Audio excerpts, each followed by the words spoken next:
How are we doing? Great to be learning with you on Yom Revi'i, Wednesday. Let's light up the darkness.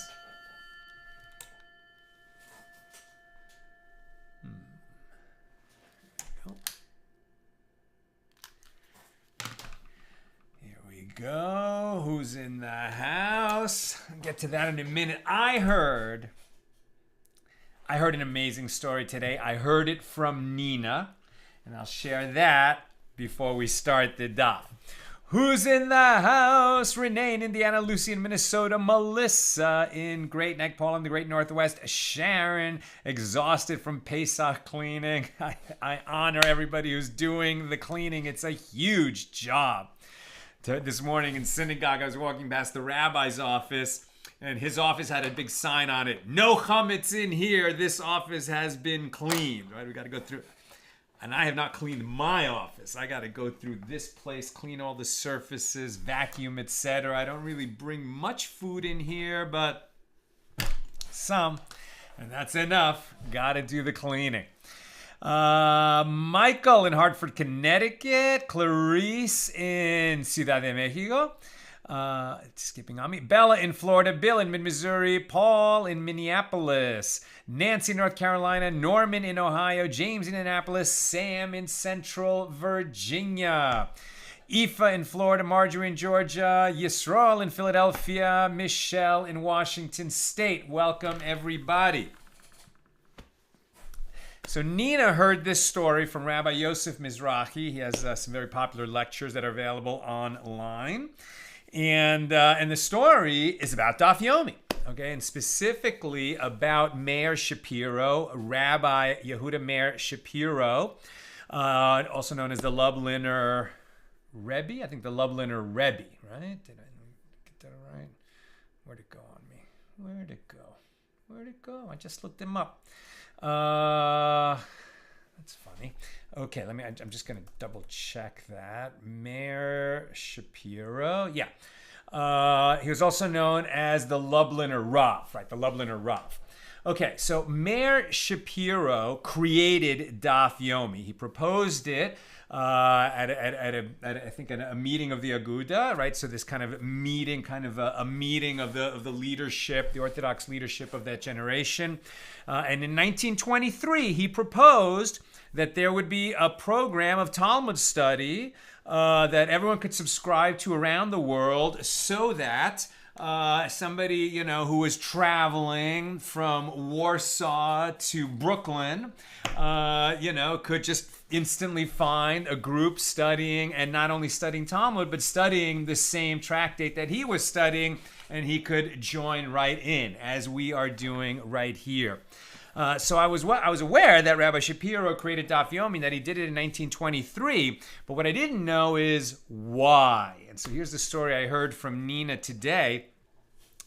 He came from a very poor family. I believe Nina heard this story apropos the idea that the greatest Torah scholars tend to come from very poor families. And when you hear this story, you might imagine why, right? So Meir Shapiro came from a very poor family. And when he was 7 years old, one night he found his mother weeping, sobbing. And he said, "Mommy, what's wrong? Why are you crying?" And she said, because, I might get the exact details wrong, but basically to have the Torah teacher come and teach young Meir Shapiro was going to cost the family like all that they could afford to pay. All that they had was 300 rubles. And it didn't suffice, like the Torah teacher couldn't come that day because it just wasn't enough money. And so Meir said to the mom, "Well, don't worry, he'll come tomorrow. I'll learn tomorrow." And what she cried about was, yes, but what about today's Torah, right? The Torah that you could have learned today, you did not learn. And over that, she wept. And it made such an impression on this 7-year-old boy that when he grew up and became a rabbi and a leading Rav of his generation, he created Daf Yomi, a daily study program that now I and you and so many other of our fellow Talmud students around the world, we're all learning in this program in the merit of Rabbi Meir Shapiro's mom. What an incredible story, right? It meant so much to her that her son should learn Torah and not have a day where he could have learned, that he didn't have the opportunity to learn. So thank God we have the opportunity to learn together, and may we never waste a day when we could be learning. Even if we're not learning together, Pesach is coming up, okay? So we're not going to be able to go online and learn together, but we'll do our daf on our own, right? I'll do it myself, you'll do it yourself, and then we'll do a little catch-up show when we get back. And apropos of that, as I mentioned yesterday, so Passover begins next Wednesday night. During the day, Wednesday, there is the fast of the firstborn, commemorating that the firstborn were spared the plague of the firstborn of the children of Israel. And we would have a fast, but because that's a custom and not a halacha, the ruling is lenient, and you can override the fast with a sudas mitzvah, a mitzvah meal. And what is a mitzvah meal? A meal that you have accompanying a siyum on a tractate. So today's daf is 65 here in tractate Nazir. Tomorrow's page is 66, the final page. So normally we would make a siyum tomorrow on that daf, and then go on and do the first lines of the next tractate Sota. And we will, sort of open Sota tomorrow, just the first lines. We'll actually get to the first page of Sota on Friday. But we won't make a siyum tomorrow. We'll save the final passage of our tractate Nazir for a week from today. And we'll make the siyum that morning. We won't be able to do it at 6 p.m. with Passover coming. But we will do, almost certainly it'll be 10 a.m. a week from today. So we'll just make a siyum that morning, and then we'll do the daf of that day, which I guess will be, something like Sota number 5 or 6. And then, so we'll have the siyum, not tomorrow, but on Wednesday morning before Passover. And anyone who is, a Jew who is a firstborn would have to fast on that day. But if you make a siyum on a tractate of learning or attend a meal celebrating somebody who made a siyum, I don't know that, if you're doing it yourself, so you're doing it, right? You can make the siyum that day, and that overrides the fast. Somebody who is not, reading the tractate just to attend online, I don't know if that excuses you from the fast of the firstborn or not. But if everyone in this class has been doing this, so you're just going to save the final passage and make your siyum a week from today, and then we can have a nibble, and then you don't have to fast the rest of the day. Once you've eaten at a sudas mitzvah, there's no fast the rest of the day. We only do that for the fast of the firstborn on the day before Pesach begins. We don't do that for other minor fasts, which are not customs, but laws, right? They're not not just mere customs, but full laws. Okay. Let's get into it. Today's daf is Samech Hey, page 65. We're going to pick it up at the bottom of 64b. We're in chapter 9 of Tractate Nazir, the 17th volume of the Talmud, and this is Mishnah number 5. One who finds a corpse for the first time, i.e. discovers a single corpse in a place that was not previously established as a cemetery. If the corpse is lying in the usual manner of Jewish burial, he removes it from there and also its surrounding earth. Why are we talking about finding corpses and moving them? Because in Tractate Nazir, Nazir is prohibited from becoming impure for the dead. We've been talking in this chapter 9 about Tuma of the deep. When there's a previously unknown grave, a previously unknown corpse is found, and there's certain leniencies about that. If the Nazir crossed over Tomb of the Deep and then completed his Nazirus and only later found out about that grave, if it was previously known, so then he loses his Nazirus and he has to do it over again. But if it was Tomb of the Deep, meaning that no one knew about that grave or the location of that corpse, So then there's a leniency, and he does not have to repeat his Nazir. So now that we're talking about finding bodies, we're going to do this Mishnah, and it's Gemara, and it's very interesting. So what happens when, for example, you're digging a foundation to make a building, and you find a corpse, or you're digging for treasure, or you're digging a water system or something like that, and you find a corpse in the ground. So what happens? Let's do it. Right? So the point is that if you find a corpse and you're finding it for the first time, meaning it was not known that there was a grave in that location, it wasn't known that there was a body buried there. So then if the corpse is lying in the usual manner of Jewish burial, so why are we talking about Jewish burial? We're making a distinction here between a Jewish corpse and a non-Jewish corpse. Why? As we'll see once we get into the Gemara, the ritual impurity, right, the tuma, of graves does not apply to Gentiles, as the impurity of their corpses is not imparted in a tent.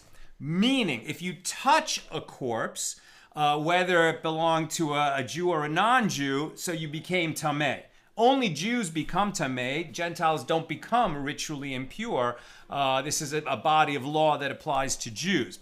But if a Jew touches a corpse, right, and we're all assumed to be tamei now because we don't know where the graves are, etc. But when the temple is standing, and we're going to be much more, stringent about this, because if, we'll all have to go through a 7-day purification before we can enter the Temple Mount, to bring offerings, etc. when Messiah comes and the third temple is up.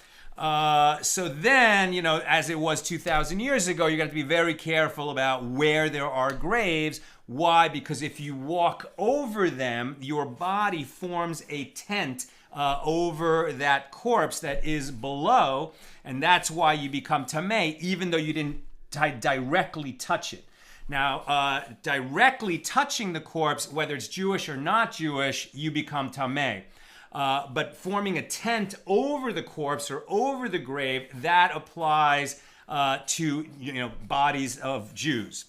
Okay, so that's why this is relevant. So was this a Jew that was buried in the ground that we're now finding his corpse for the first time?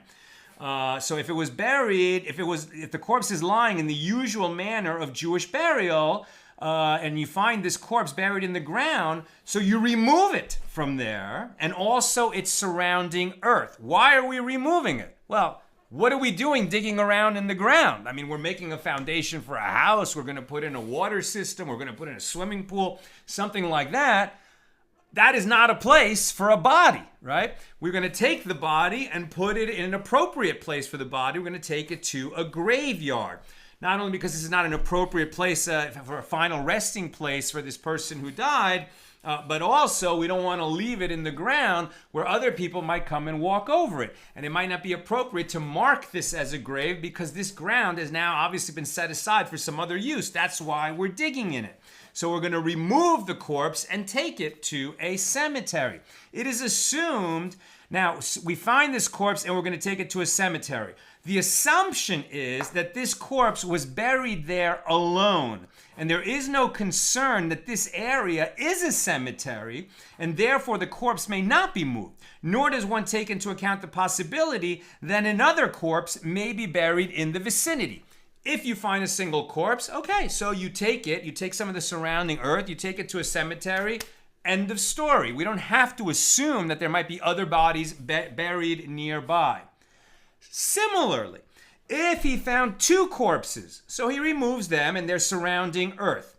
Now, in a case where he found 3 corpses, so if there is a space between this corpse and that corpse of from between 4 and 8 cubits, which is a standard design for a cemetery, then this is a graveyard. Once you find 3 bodies that are kind of lying down, and as we'll see, they're going to be lying down, not seated, not buried vertically, not crunched in a ball, but lying down with their heads all pointed in the same direction, with some regular spacing, then we realize, we've discovered an ancient graveyard that was not marked. At that point, we stop digging. this is a graveyard. We can't build here, right? This is now going to be respected as a graveyard.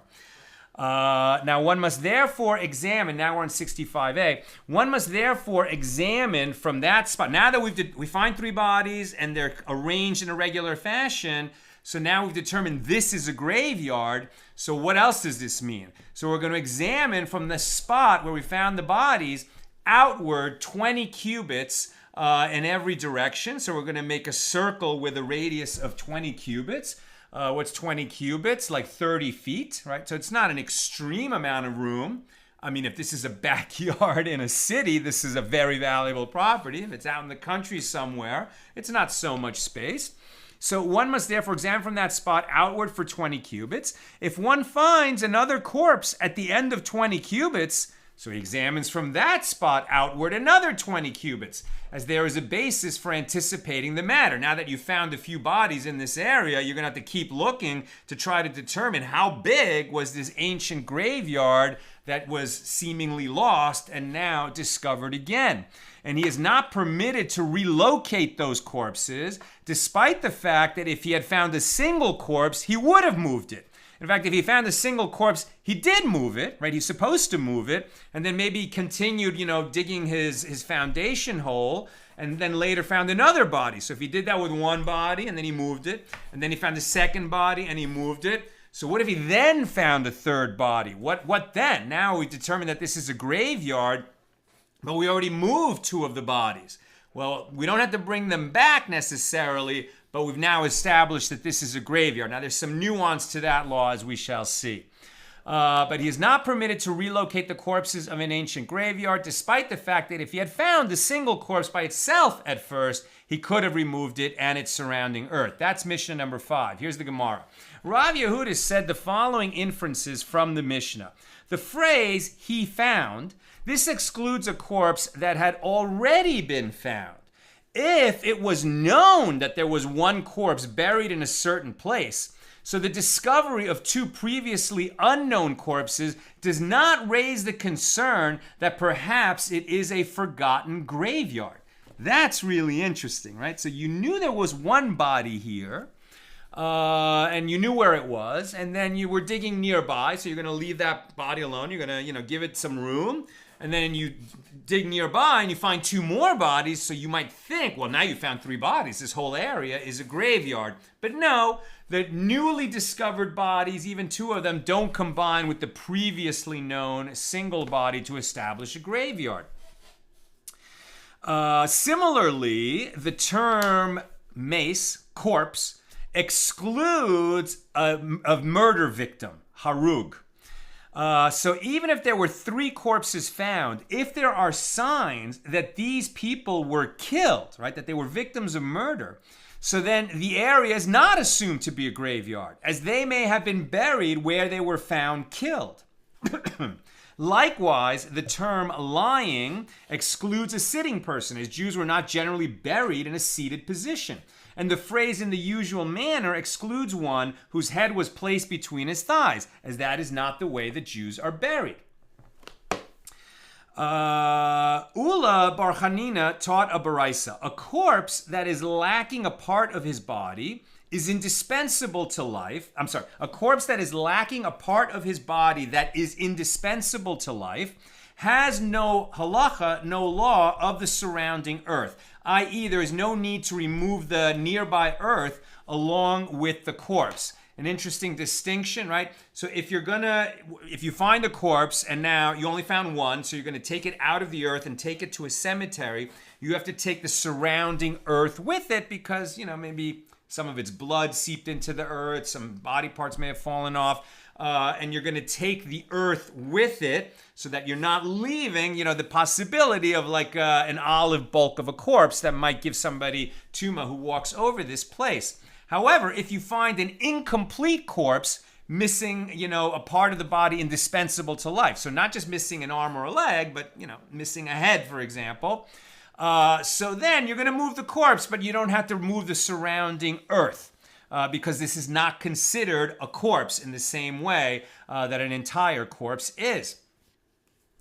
And the Gemara asks, nor does this partial corpse have the law of a graveyard, i.e., it does not join with two other complete corpses to establish this site as a cemetery. So the Gemara asks, and with regard to all these listed above, meaning the corpse that was buried in a seated position or with its head between its thighs, that would indicate that it wasn't a Jewish corpse because Jews don't bury their corpses that way. So what is the reason that they are not considered part of a graveyard? And the Gemara answers, we say that perhaps the deceased was a Gentile, as Jews are not usually buried in these ways. And as I mentioned before, that's relevant because walking over the grave of a Gentile does not impart tuma. Walking over the grave of a Jew does impart corpse tuma. Touching the corpse of any person, Jew or non-Jew, imparts tuma, imparts ritual impurity of the dead. Now the Baraisa further states, if one found two corpses, with the head of this one by the feet of that one, and the head of that one by the feet of this one, they do not have the law of the surrounding earth, nor do they have the law of the graveyard. This is not the way that Jews are buried, as corpses in a Jewish cemetery always face in the same direction. If one found three corpses, one of which was previously known, while the other two were found for the first time now, or if one found two for the first time and two that were known, they do not have the law of the surrounding earth, and they also do not have the law of the graveyard. One does not view these corpses as connected. Very interesting. So you only view this discovery as a discovery of a graveyard if you find three bodies that were previously unknown. Now the Baraisa relates, an incident occurred involving Rabbi Yeshivav, who examined and found two known corpses and one corpse that was discovered for the first time, and he wished to deem the three corpses a graveyard. And Rabbi Akiva said to him, all your toil is in vain. They said it is a graveyard only in a case of three known corpses buried in one spot, or three corpses found for the first time. However, if some were known and others were discovered for the first time, we do not combine them to establish the law of the graveyard. New subject. The Mishna taught that he removes them and their surrounding earth. And the Gemara asks, what are the circumstances of the surrounding earth? And Rav Yehuda said the verse states with regard to Jacob's instruction to Joseph to transfer his remains to the land of Israel. Genesis 47:30, Jacob says to Joseph, you shall carry me out of Egypt. Right? Jacob says this to Joseph, and when Jacob dies, Joseph and all his brothers make a big funeral procession back to the land of Israel with all the bells and whistles, as it were, that the second most powerful man in the world, right, the viceroy to the Pharaoh of Egypt, could provide. A huge procession to take Jacob's bones back to the land of Israel. Joseph, however, because he was so mighty and revered in Egypt, was not able to give the instruction that when I die, bury me in Israel, because he had become a national hero in Egypt after saving them from the years of famine. But what he said is to his descendants, you shall surely carry me out of Egypt when the Lord brings you back to Israel. And that's what we're celebrating next week with Passover, right? When Moses leads the children of Israel out of Egypt, he will take the bones of Joseph with him, as we've discussed before. So that's how. So I'm not sure why you shall carry me out of Egypt. Jacob's instruction to Joseph indicates that you take some earth with the body out of Egypt. I guess it's to make sure that you get the entire person, as some of him, as he's decomposed, might have fallen into the surrounding earth. So he wants to be completely out of Egypt. So you're going to have to take some of the surrounding earth with the body. And the Gemara further asks, and what is the measure of surrounding earth? How much surrounding earth do you need to take? Rabbi Elazar, the son of Rabbi Tzadok, explained, one takes loose dirt from near the corpse, as it is assumed that it has been loosened by the blood and moisture from the corpse, and digs virgin, uncultivated ground to a depth of 3 finger breadths, in case this earth has absorbed the blood. And the Gemara raises an objection to this ruling from a different Baraisa. And what is the measure of surrounding earth? Rabbi Elazar, the son of Rabbi Tzadok, explained one takes wood chips found nearby, which might have been part of the coffin, and lumps of earth that might have absorbed the blood and moisture from the corpse. And he discards that which is certainly not from the corpse, for example, stones. And he sets aside the items with regard to which it is uncertain if they have a connection with the corpse or not. And the rest, i.e. anything that is apparently from the corpse, combine to reach the amount of the majority of the structure of a corpse, or of a quarter cob of bones, or of a full ladle of dust from a corpse. The remains of a corpse impart ritual impurity in a tent only if they meet one of those three qualifications. So anything which is apparently the remains of the corpse is considered dust of a corpse with regard to this halacha. In any event, it is clear that this baraisa presents a different definition of surrounding earth. So the Gemara answers, with regard to the first statement of Rabbi Elazar, it was he who said in accordance with the opinion of that Tana, Ben Azai, as it is taught in a baraisa, and how much is the measure of surrounding earth? Rabbi Yochanan says in the name of Ben Azai, one takes loose earth and digs virgin ground to a depth of 3 finger breadths, like that first definition. The Mishnah taught that one must examine the ground for up to 20 cubits from that spot where a corpse was found. Meaning, right, if you're going to establish that this is a graveyard, that's how far it's going to be, is the definition. You have to check. And if you don't find any more bodies within 20 cubits, okay, there was just those bodies, or there was just the one body. So Rava said, and now we're on 65b, with regard to one who examined, meaning found a corpse, and removed it from its place, and then he again examined nearby, and he found another corpse, and he removed it from its place as well. So if he examined yet again and discovered a third corpse, he does not move the third one alongside these two that he already moved, as he now knows that this was a graveyard and the corpses were buried intentionally. And he does not return these two alongside this one either, as he is not obligated to restore the corpses to their prior locations after they have been reburied, right?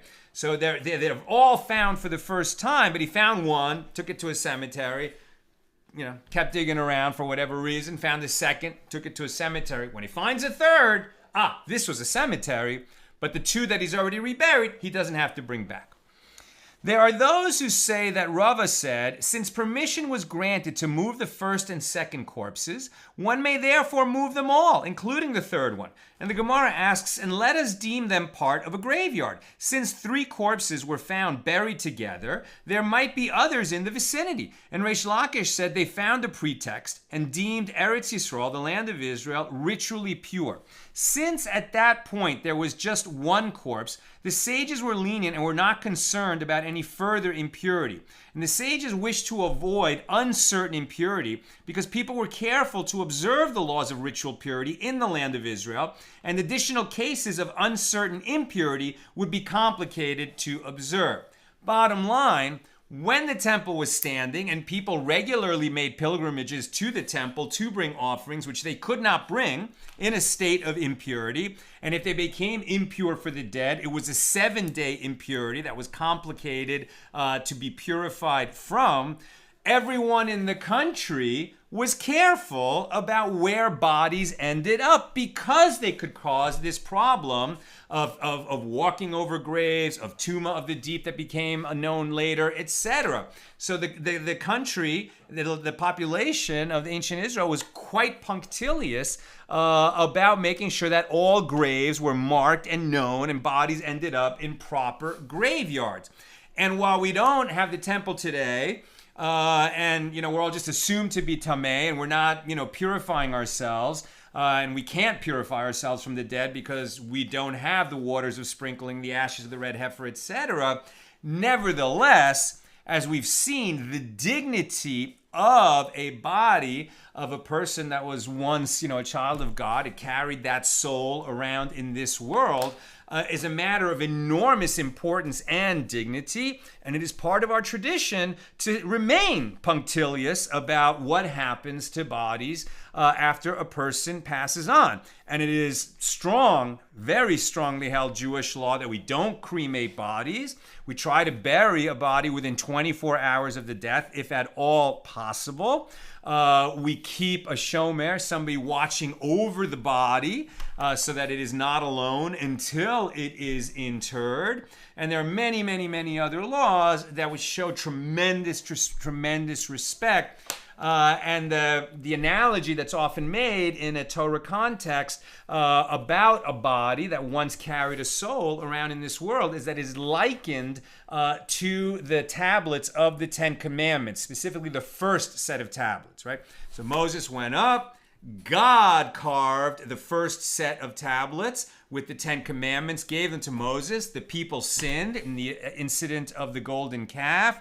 Moses, there's a lot of interpretations. It wasn't just that he was angry. He was also sort of ripping up the contract, as it were, so that the people wouldn't be punished, as badly for their sin. But at any rate, the first set of tablets, the luchos, were smashed. What do we do with the broken tablets, the first set of tablets of the Ten Commandments? Did we throw them out because they were smashed and no longer good, and we were getting a replacement set, the second set, that had the Ten Commandments, and that would be carried around in the Aron Kodesh, in the Holy Ark? What do we do with the first set of broken tablets? We put them in the Holy Ark alongside the second set of tablets, right? So something that has holiness remains holy. A soul is a holy thing, a spark of the Creator, the spark of the Holy One above. And so a body that carried a soul around in this world remains a sacred object. And we're going to be very, very careful in how we bring it to its final resting place. The Gemara asks another question. If one examined 20 cubits from the location of those corpses and he did not find anything, then what is the law? So Rav Menashe bar Yirmiyah says that Rav said, so this is a graveyard. Those 3 corpses compose a graveyard and there is no concern for others. Right? We don't have to keep looking to establish how big the graveyard is. If we don't find any more bodies within 20 cubits of the first set, okay, so those 3 are the graveyard. Once we go out 20 cubits from that, it is not a graveyard, right? That defines the graveyard. So what is the reason for this ruling? Why is there no concern that there might be many more corpses in the surrounding area, just not within 20 cubits of the 3 bodies that we found? Well, once again, Reish Lakish said they found a pretext and deemed the land of Israel ritually pure. Eretz Yisrael is deemed pure in cases of uncertainty. And that concludes our discussion of Mishnah number 5. Mishnah number 6 is very short, and the Gemara is very short, and that's where we're going to finish for today. And we'll save Mishnah number 7 for tomorrow, which is the last page of the tractate. But as I mentioned before, we're going to save the very last passage of the final page. Instead of doing it tomorrow, we'll do it a week from today and make the siyum on tractate Nazir on the morning before Passover, so that those who are firstborns can make a meal, a celebration for finishing the tractate on that day, and then not have to fast. And this is a very typical custom in our community, to save a tractate, the siyum on it. Sometimes people save it for months so that they have what to make a siyum on the day of Passover, on the morning before Passover. Okay, here's Mishnah number 6. Any case of uncertainty with regard to sores, right? These skin blotches that could be tzaraas, right? So the blotches that would break out on a person, which might indicate that he is suffering tzaraas, and that would make him, a person who has tzaraas, that person is a mitzora. So in a case of uncertainty with regard to those sores on the skin, if it's uncertain, so then this person is initially deemed pure. He might have tzaraas, but until it's confirmed, he doesn't have it, right? So cases of uncertainty with respect to tzaraas, the person is deemed pure until it is established that this is a case of tuma, that he does have tzaraas. Once it has been established to be a case of impurity, then uncertainty concerning it is deemed impure, right? And what is the example of this, so we understand? And that's the Mishnah. So here's a nice example, right? If any uncertain signs of sores of tzaraas appear while the afflicted person is pure, right? He was otherwise pure. He wasn't tamei for the dead. He wasn't tamei as a zav. He hadn't come into contact with some other kind of tumah or a sheretz or anything like that. So this person was tahor. And now a sore appears on his skin, and it might be tzaraas and it might not. So this person is deemed pure, and he remains pure. So for example, two people came before a priest, right? You have to have a priest determine whether it's tzaraas or not, an expert priest, a Kohen. So two people come before the Kohen, and one had a possible sore of tzaraas the size of a bean, while the other one's sore was larger, the size of a selah coin. So the Kohen confined both of them for a week to see if the sores changed. This was standard practice if it wasn't obviously tzaraas on first glance. So now they're confined for a week, and the Kohen comes back after a week to see if the sores have progressed in a manner indicating that the person is a mitzora. So the priest confined them for a week, at which point, and after a week, they each had a sore that was the size of a coin. And they do not remember who began the week with the smaller sore. So it is unknown whose affliction has spread. The one that sore didn't change, he is pure. The one whose sore grew, that one is a mitzora. But we're not sure which is which. So in that situation, since it is unknown whose affliction has spread, they are both pure due to uncertainty. They retain their previous presumptive status. Since we're unsure whether one of them became a mitzora or which one became a mitzora, we deem them they're both still pure. Presumably they're going to have to, be locked down for another week. And then if one of them, it has grown even more, okay, so that one's the mitzora and the other one stays pure. But the point is that when we're uncertain, you retain your previous status. Likewise, right? After one of them has been rendered impure, his uncertain status is now impure, as in the following example. Two people with sores came before a Kohen, one with a sore the size of a bean and the other with a sore the size of a selah coin, and the priest confined them for a week, at the end of which he found that both sores had spread and were now larger than a coin, and he declared them both impure. Now, if they do not remember who began the week with the smaller sore, then even if their sores later decreased in size to that of a selah, i.e. one of their sores reverted to its initial size, they both remain impure until both sores decrease to the size of a bean. And the fact that they are both impure means that they remain impure in uncertain cases. And we've seen this principle a bunch of times. In cases of uncertainty, you retain the status you had before the uncertainty came up. And uncertainty is not enough to change your status from pure to impure or from impure to pure. Now the Gemara asks, from where are these matters derived? And Rav Yehuda said that Rav said, the verse states, this is the law of the plague of tzaraas, to pronounce it pure or to pronounce it impure. And since the verse opened with purity first, this teaches that any case of uncertainty concerning sores of tzaraas is deemed pure. And the Gemara asks, well, if so, the law is based on this verse, then even once it has been determined to be a case of impurity, uncertainty concerning it should be deemed pure as well. Why are we going to retain a status of impurity just because the uncertainty came up after the impurity was already confirmed? Shouldn't we say in any case of uncertainty, we revert to a status of purity?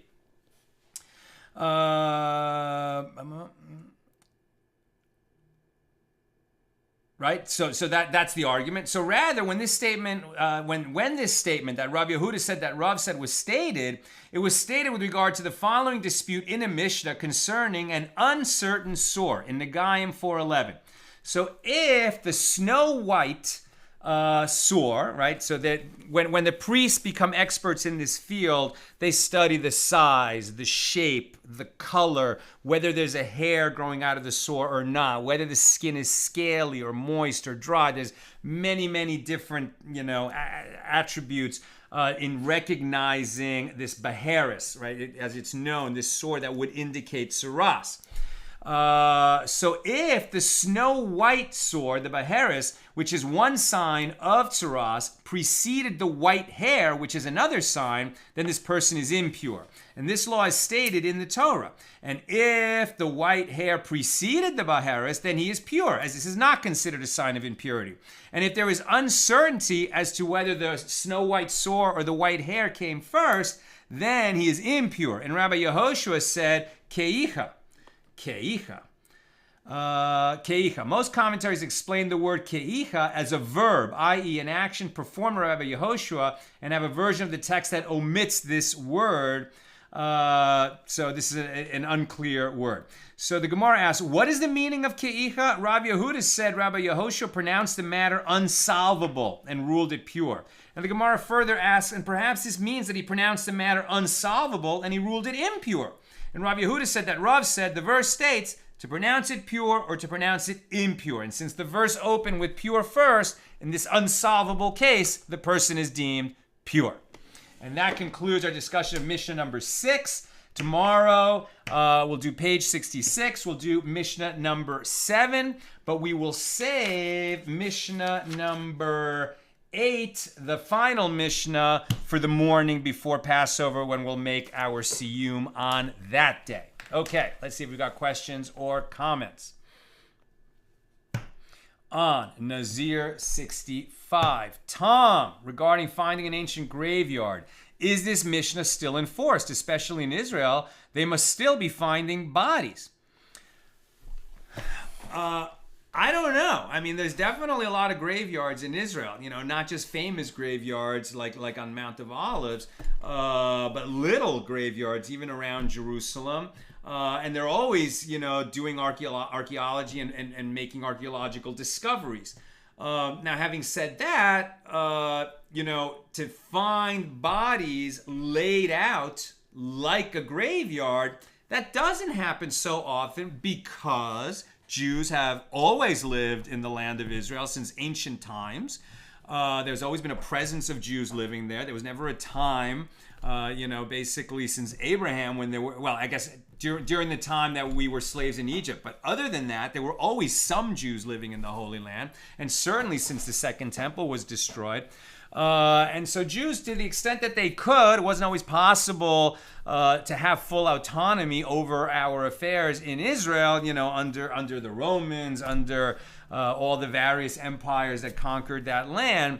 But to the extent, as much of an extent possible, people would be very careful to know where the graves are, to know where graveyards are, and to keep them marked as graveyards.